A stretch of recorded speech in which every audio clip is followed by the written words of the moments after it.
Vamos lá, pessoal. Vamos começar a lista 19.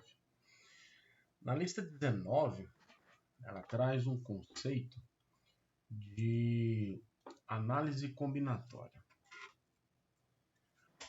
Mas tá aí um terror dos alunos, viu? O tal da análise combinatória e a probabilidade. Por que isso é um terror entre os alunos? Eu acredito que seja um terror até entre os professores. Por onde eu trabalho, por onde eu já trabalhei, geralmente os professores não gostavam de pegar análise combinatória. Por quê? Porque é um conteúdo muito peculiar. Tem diversas nuances, os exercícios são diferentes, é difícil você perceber alguns detalhes, então isso é muito complicado. O que cai dentro da análise combinatória? Então, a análise combinatória a gente vai estudar os processos de contagem. Aí nós vamos ter o princípio aditivo, o princípio multiplicativo, né, que é o princípio fundamental da contagem. Nós vamos ter permutações simples, permutações compostas, permutações circulares, permutações caóticas. Nós vamos ter a ideia das combinações, dos arranjos, as combinações completas. Aliás, as combinações completas, ela existe, mas eu geralmente não gosto de resolver as coisas com combinação completa. Eu gosto de mexer com as permutações com repetição, que é o famoso pau e bola, tá?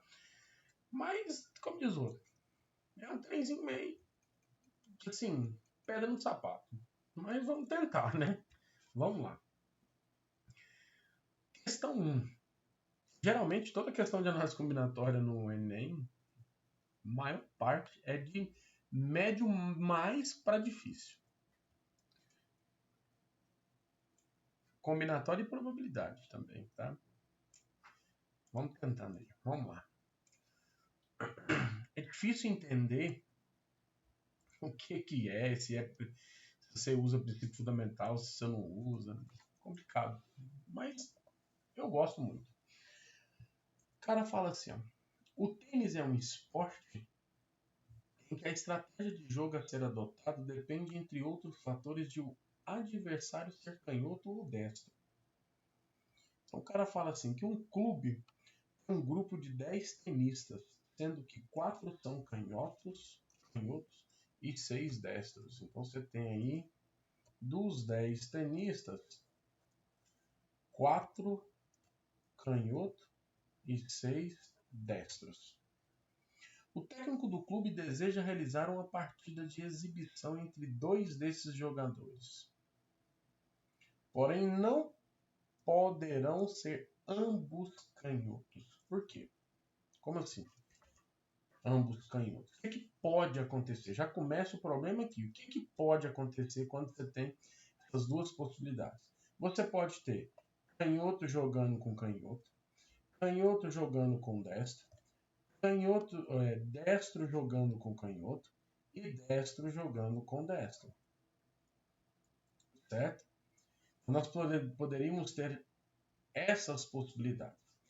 E aí, observe que quando a gente fala de um jogo de tênis, se não estiver pensando em mando de campo, é diferente também. Vamos imaginar assim, ó, Goiás versus Vila é um jogo.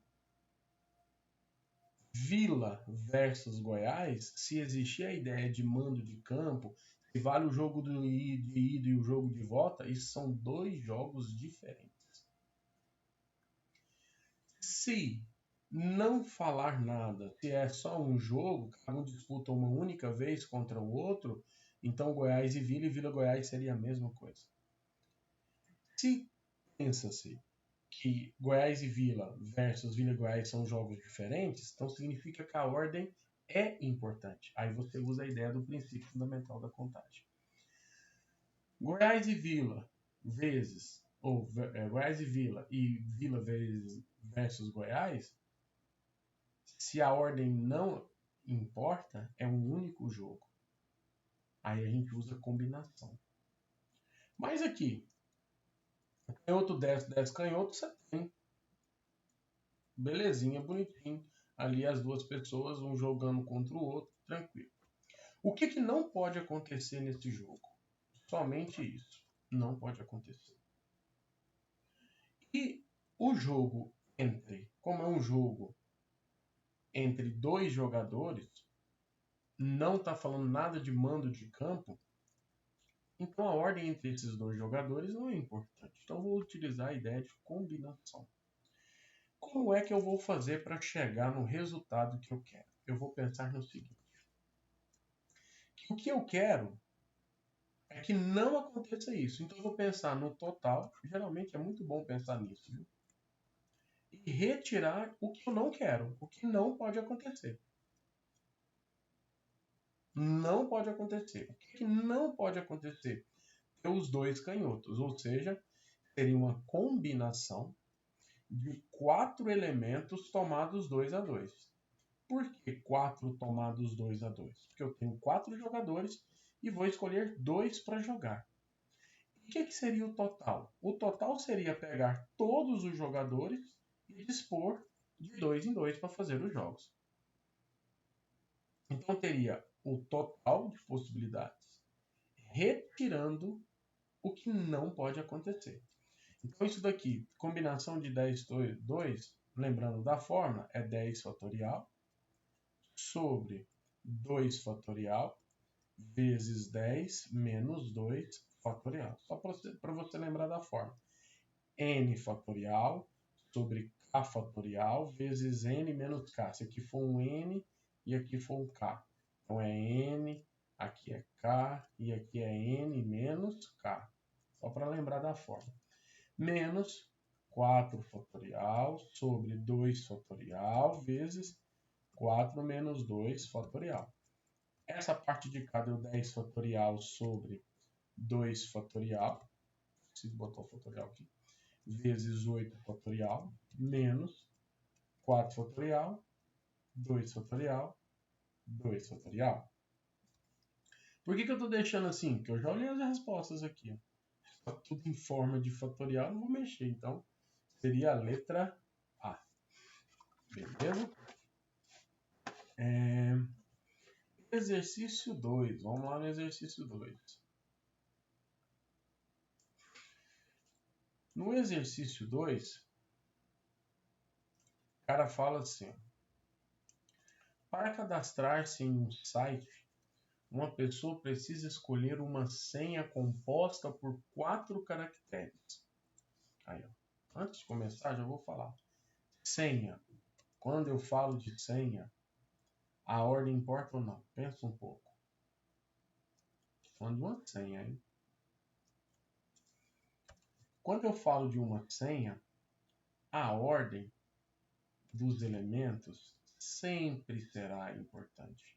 Então eu nunca vou usar a combinação aí. Por quê? Porque se você colocar a senha sua lá, a sua senha é 1, 2, 3, 4. Aí o outro cara vem e escreve 4, 3, 2, 1. Você usou os mesmos algarismos, porém em posições diferentes. Logo, a senha não vai entrar. Então a ordem de uma senha é importante. Aí o cara fala assim, ó, sendo 2 algarismos e 2 letras maiúsculas ou minúsculas. Observe que ele distinguiu entre letra maiúscula e minúscula. Então, quando você colocar uma letra A, por exemplo, na realidade vão ser duas, porque pode ter o K maiúsculo e o K minúsculo.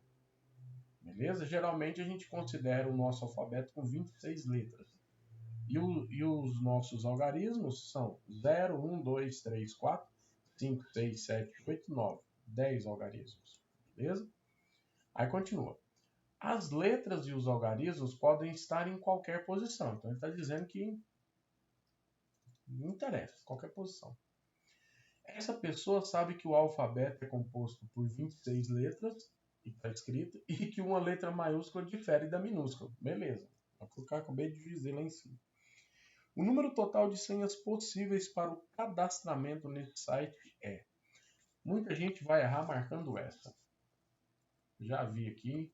Muita gente vai errar marcando essa. E se você colocou essa, pode ter certeza, errou. Por quê? Olha só. O que o menino fez? Ele colocou 10. Por que 10? Ah, porque é algarismo. Ótimo.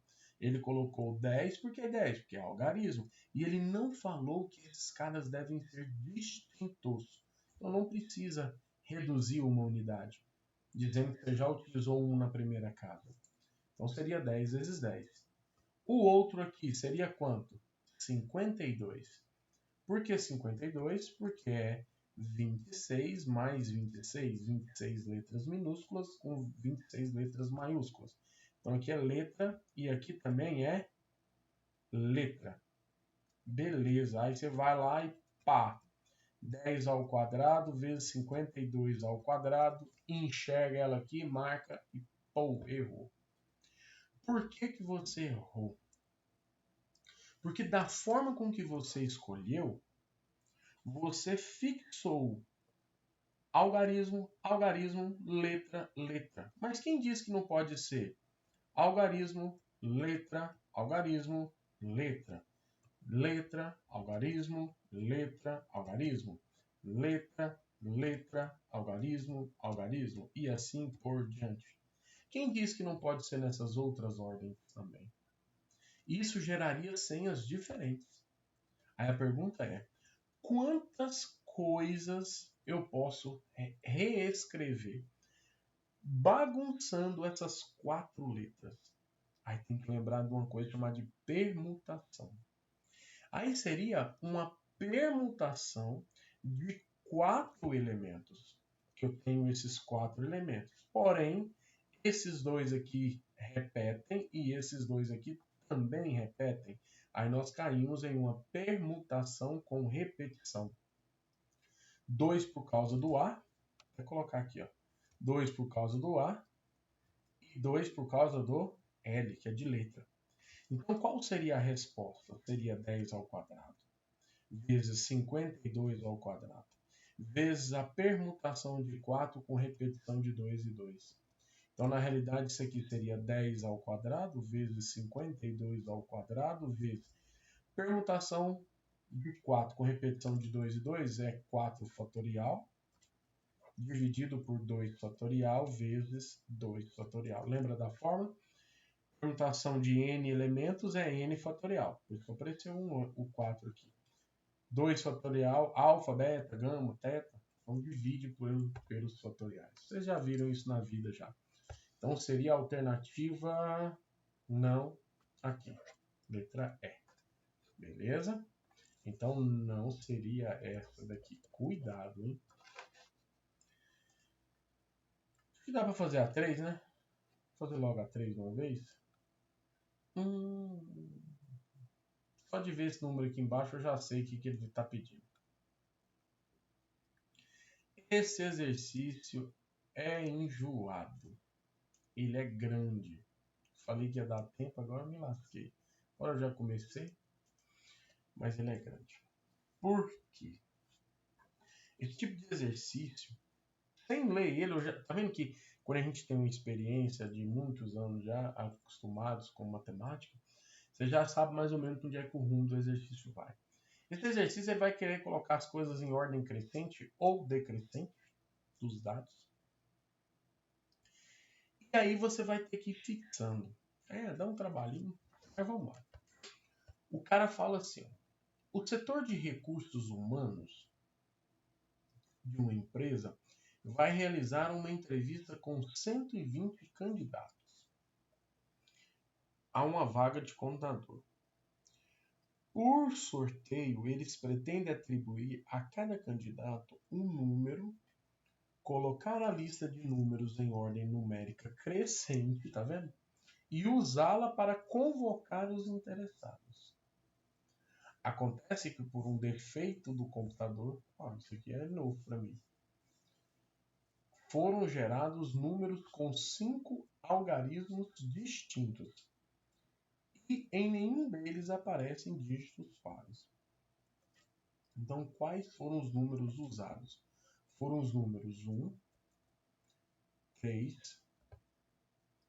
5, 7 e 9. Com esses 5 números aqui, eu consigo formar 120 números. Porque seria 5 fatorial. Seria 5 vezes 4 vezes 3 vezes 3 vezes 2 vezes 1. Daria 5 fatorial, que é 120. Aí ele colocou: em razão disso, a ordem de chamado do candidato que tiver recebido o número 75.913 é quanto? Viu que está lá na frente?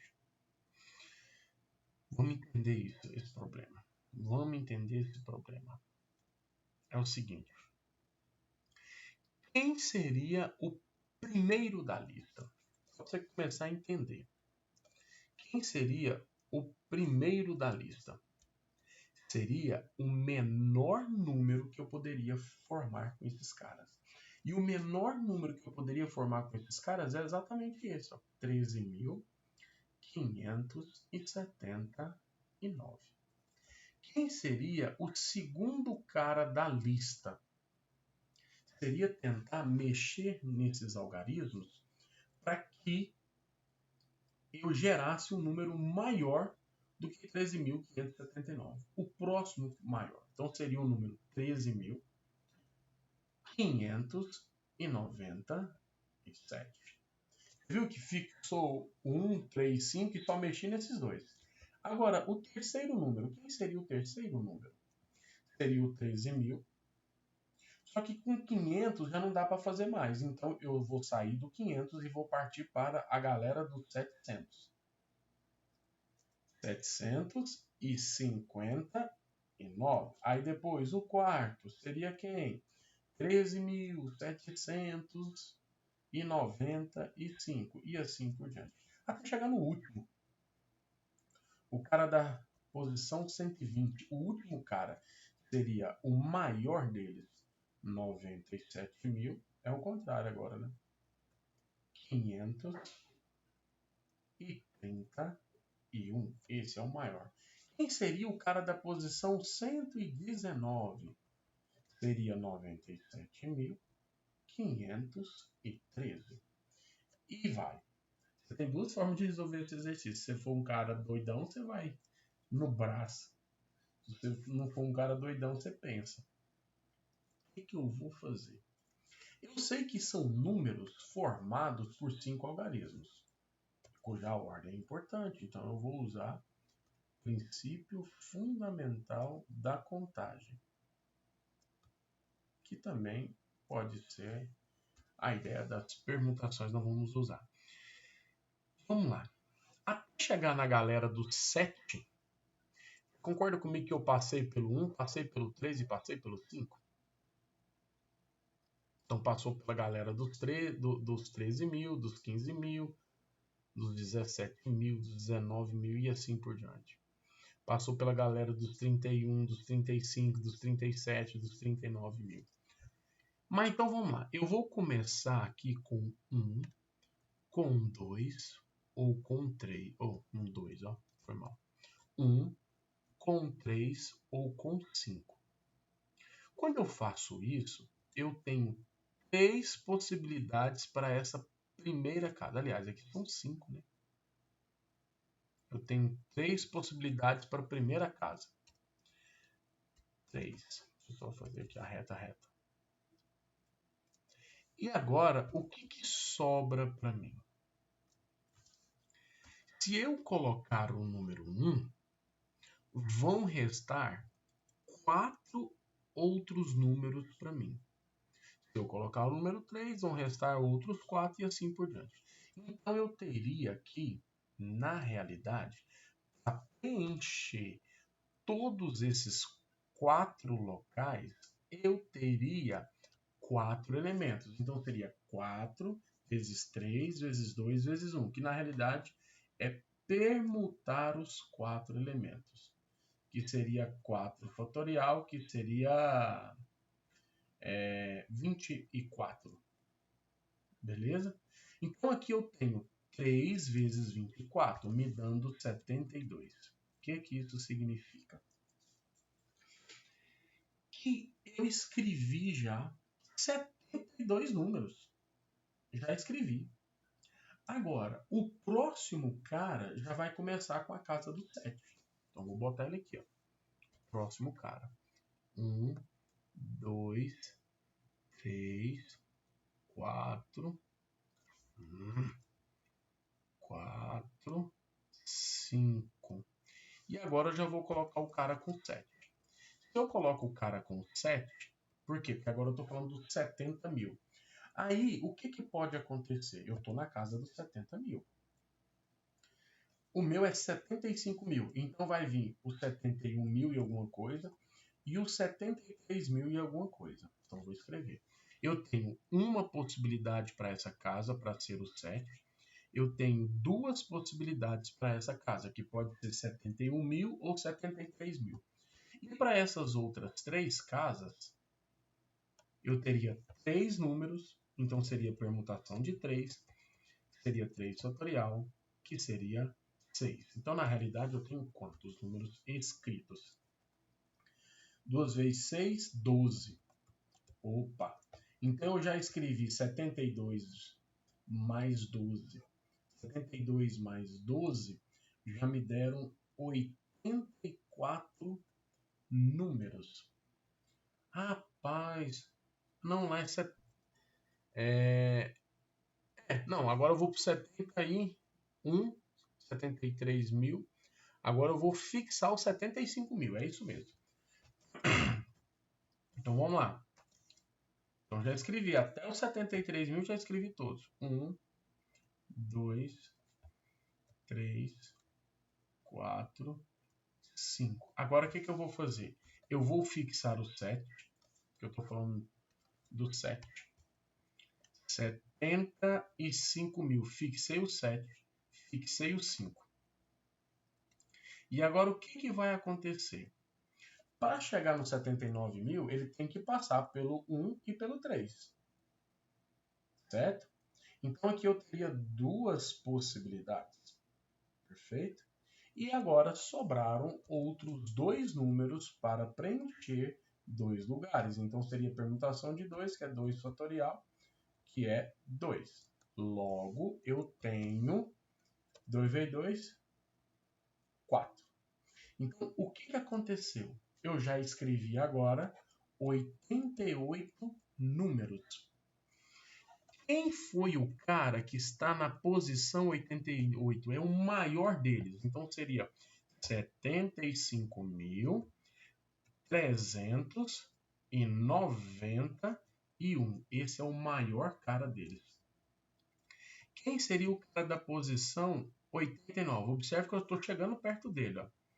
O 7 e o 5 já está aqui, fixado. Para ser maior do que 300, agora tem que vir o 900. Então, o 9 veio para cá. E o menor dele é 913. E é exatamente o cara, 75.913. Então, ele está na posição 89. Esse exercício é difícil. Difícil esse exercício. Poucos alunos conseguem fazer esse exercício. Poucos. Complicado esse exercício. Vamos para... Eu vou deixar o 4 e o 5 em uma só, beleza?